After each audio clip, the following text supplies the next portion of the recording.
लोकसभा चुनाव की सरगर्मियां अभी ठीक से शुरू भी नहीं हो पाई हैं और समाजवादी पार्टी कैंप में भगदड़ जैसी हालात नजर आ रहे हैं। राज्य स्तर पर ही नहीं, जिलों में भी सपा नेता पार्टी से नाता तोड़कर नया ठौर ठिकाना तलाश रहे हैं। कहीं तो दिल्ली की रेस में शामिल होने को ऐसा किया जा रहा है, तो कई सपा में असम्मान की बात कहकर समाजवादी नेता साइकिल से नाता तोड़ रहे हैं। इसमें भी खास बात यह है कि सपा को ज्यादा झटका बड़े छोटे पिछड़ा समाज के नेता ज्यादा दे रहे हैं। भाजपा सूत्रों का कहना है कि राज्य स्तर पर पूर्व मंत्री दारा सिंह चौहान अकेले नेता नहीं हैं जो समाजवादी चोला उतार कर फिर भगवा कैंप में शामिल हुए हैं, बल्कि सपा के कई विधायक भाजपा रणनीतिकारों के संपर्क में हैं जो तय वक्त पर समाजवादी कुनबे को गुड बाय बोलकर भाजपा के साथ खड़े नजर आएंगे।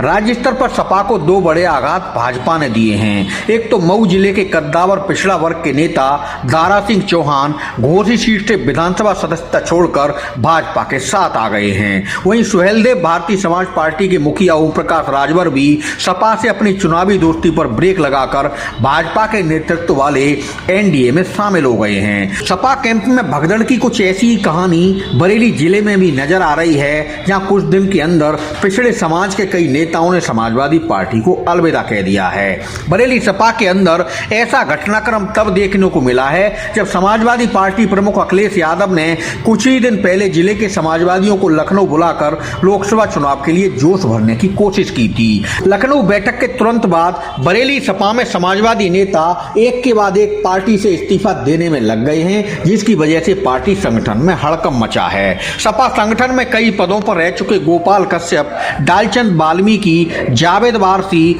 ओमपाल प्रजापति और ओम मृत्युंजय मिश्रा एडवोकेट ऐसे नेता हैं जिन्होंने अलग अलग तरह से बरेली जिला व महानगर संगठन पर उपेक्षा और असम्मान के आरोप लगाकर सपा की प्राथमिक एवं सक्रिय सदस्यता से इस्तीफा दे डाला है। खास बात यह है कि इस्तीफा देने वाले इन सभी नेताओं की पीड़ा एक जैसी है। सपा संगठन में कई दायित्व संभाल चुके ऋषिपाल पहाड़िया भी हाईकमान को गर्मा गर्म चिट्ठी पत्री भेजकर अपनी पीड़ा सुना रहे हैं और बरेली संगठन पर भड़ास बम फोड़ रहे हैं। सियासी हलकों में यह स्थिति सीधे तौर पर सपा के लिए लोकसभा चुनाव की तैयारियों को कमजोर करने वाली मानी जा रही है। बरेली जिला ही नहीं बल्कि पूरे बरेली मंडल में सपा की कहानी कुछ ऐसी ही दिख रही है। पीलीभीत में 2019 का लोकसभा चुनाव सपा की टिकट पर लड़ चुके पूर्व मंत्री हेमराज वर्मा पहले ही अखिलेश यादव का साथ छोड़कर भाजपा में शामिल हो चुके हैं। शाहजहांपुर में सपा ने मेयर चुनाव में पूर्व मंत्री स्वर्गीय राममूर्ति वर्मा की पुत्रवधू अर्चना वर्मा को अपना प्रत्याशी बनाया था और ऐन वक्त पर वह भाजपा में शामिल हो गई थी। भाजपा ने उन्हें मेयर उम्मीदवार बनाकर मैदान में उतारा और उन्होंने शानदार जीत दर्ज की थी। उससे पहले बदायूं में सपा ने पूर्व विधायक सिनोज साकी को एमएलसी उम्मीदवार घोषित किया था, मगर वो आखिरी समय में अपना पर्चा समेटकर भाजपा के साथ खड़े हो गए। नतीजा ये हुआ कि बदायूं में बगैर चुनाव के ही भाजपा प्रत्याशी बागीश पाठक निर्विरोध एमएलसी बन गए थे। सूत्रों का कहना है कि 2022 के विधानसभा चुनाव से पहले बरेली मंडल में बदायूं की बिल्टी सीट से भाजपा विधायक आर.के. शर्मा, तेलहर सीट से विधायक रोशन लाल और जलालाबाद सीट से विधायक नीरज मौर्य ने सपा ज्वाइन कर ली थी और ये सभी साइकिल पर सवार होकर चुनावी रण में कूदे थे। हालांकि इनमें से कोई भी जीत की दहलीज तक नहीं पहुंच सका था। बरेली मंडल की 25 विधानसभा सीटों में सपा सिर्फ 5 सीटें जीत पाई थी।